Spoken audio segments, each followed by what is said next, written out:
Thank you for being here. You're going to hear me briefly give the facts of the incident, provide you preliminary information, and then I'm going to pass it to Chief Bailey, and FOP President Rick Snyder will follow up afterwards. I want to start off by saying this is a difficult night for our agency, our officers and their families, but also our community as a whole. There are a lot of questions about this incident, a lot of questions that we have. It's still early in the investigation, and we're going to provide you as much information that we have right now, the confirmed information that we have right now. Just after 8:40 p.m., Indianapolis Metropolitan Police Department officers, East District officers, responded to a report of shots fired at East 36th Street and North Whitfield Street. Once on scene, officers were canvassing the area looking for potential victims and further evidence, including shell casings. At some point, shots were fired at officers from an unknown individuals. An IMPD East District middle shift officer who was in his 8th year with the department was shot. One house was also struck, but no citizens were injured during this incident. Other officers already on scene immediately began to provide medical aid, loaded the injured officer into a police car, and transported him to Eskenazi Hospital in stable condition. The IMPD K-9 unit, IMPD SWAT team, drone officers, district officers, and others responded to the scene to search the area. No IMPD officers fired their service weapons during this incident.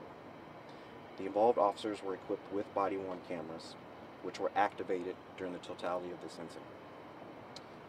The Indianapolis-Marion County Forensic Service Agency responded to identify and collect potential forensic evidence. The IMPD Critical Incident Response Team responded to the scene to conduct a criminal investigation. The Police Officer Support Team, our post team, responded for peer support, and the IMPD Chaplain's Office also responded to assist with those that were involved.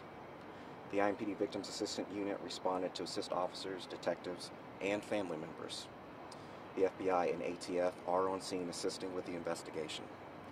There is no suspect in custody, and there is no suspect information to share at this point.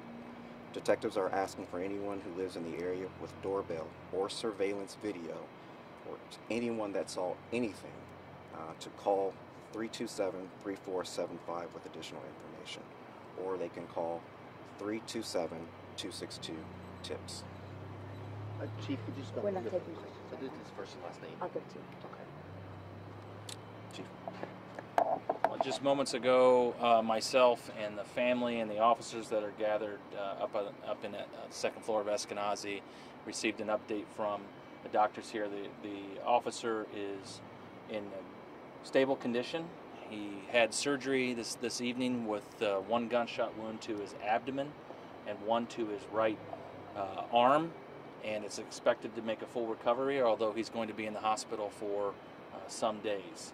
The family is here. They're receiving the love and care that they deserve from our officers, our chaplain's office, and I'm asking for the community to do the same, to say a prayer for them and the officer for a speedy recovery, and for his peers as he goes about this journey of recovery. So what we saw tonight is just what our officers do every single day. They left their homes tonight, the women and men of this agency. They put on a uniform, or they put on their tactical vest, and they went to work protecting the citizens of Indianapolis. It's exactly what these officers were doing tonight, this officer particularly. And when the shots started ringing out, officers went to the aid of this officer, but other officers ran toward that gunfire.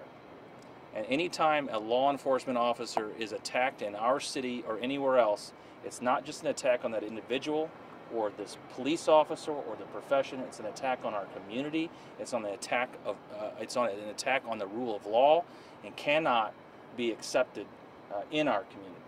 And we have to send that strong message. And right now, officers are all over the city looking for the individual or individuals responsible for what happened. I also want to point out that there was a neighborhood terrorized tonight. Not only during the incident that led to our officer being shot, but prior to our officer being shot. Those neighbors deserve better. They don't deserve this kind of actions in their community. and we're not going to stand for it. We're going to keep our focus, laser focus, on that small number of people, places, and behaviors that are responsible for the violence in our community, and we need to continue to support our officers. I also want to recognize Superintendent Doug Carter. He is a dear friend and a colleague. His resources from the Indiana State Police are assisting us at this moment, and he has guaranteed me that anything he needs from the state of Indiana or Indiana State Police that we will get, and I appreciate that and that hard work. So please join me in praying for our officer tonight for a speedy recovery.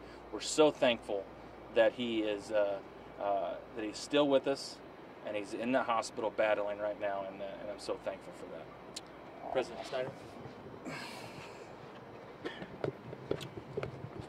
I just want to first and foremost thank the community for all their support. When an attack on our officers occur, one of the first things we always ask is for our community to pray for our officers and also pray for the community that we serve.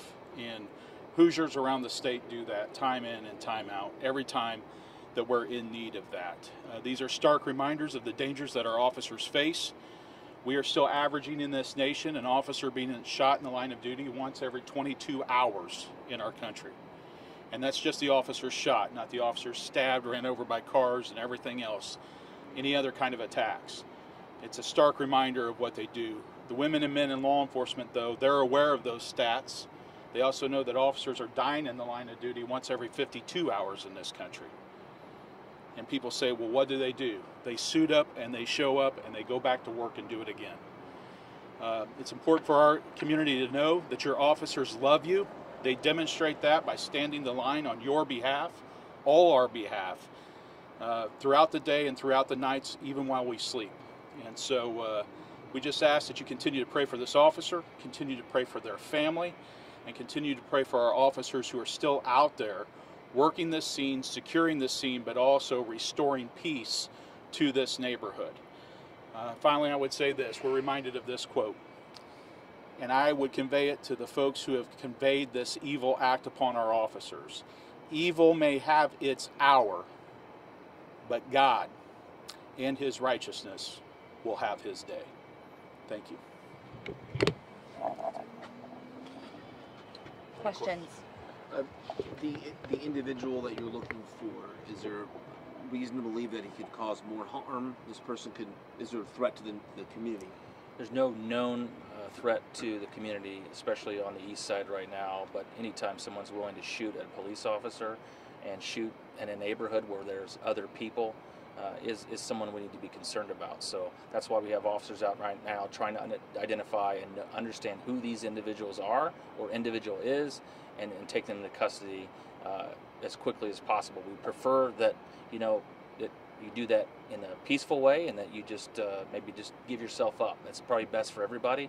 But our officers are going to continue to relentlessly pursue these individuals until they're in custody.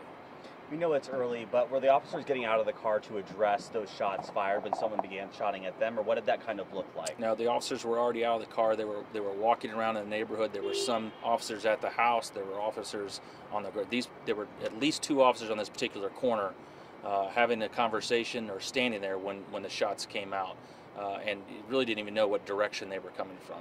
Do you believe they were targeted then? That's still what we're trying to figure out. I mean, we don't understand everything that happened yet, so we're hoping that there's community members that step forward, provide information, or that video evidence that we collect tell more of the story. Chief, there's a major response. Dozens of cars are over in that parking lot. Officers are coming in and out. Can you talk about how you're balancing getting resources out there, having other officers visit the injured officer, and what that is like? Yeah, I mean, when something like this happens, we use resources from all over the city. People come in off duty. The timing of this was probably a little beneficial to us because it was right before the next shift came on, and so officers could start their shift a little early. The middle shift officers on East District stayed and stood their post and stood the line over on East District until they were relieved and that area was secured. And then they came to visit their brother here at the hospital, and that's what you're seeing. There was people that came from off duty, the officers' classmates, friends, family that maybe weren't working, and then some of the officers that were directly involved came after they were done standing their post on the east side. So even after being shot at, officers stood over there and looked for the individuals responsible, not only for shooting at our officer and shooting our officer, but the individuals that were responsible for shooting up the neighborhood prior to this even occurring.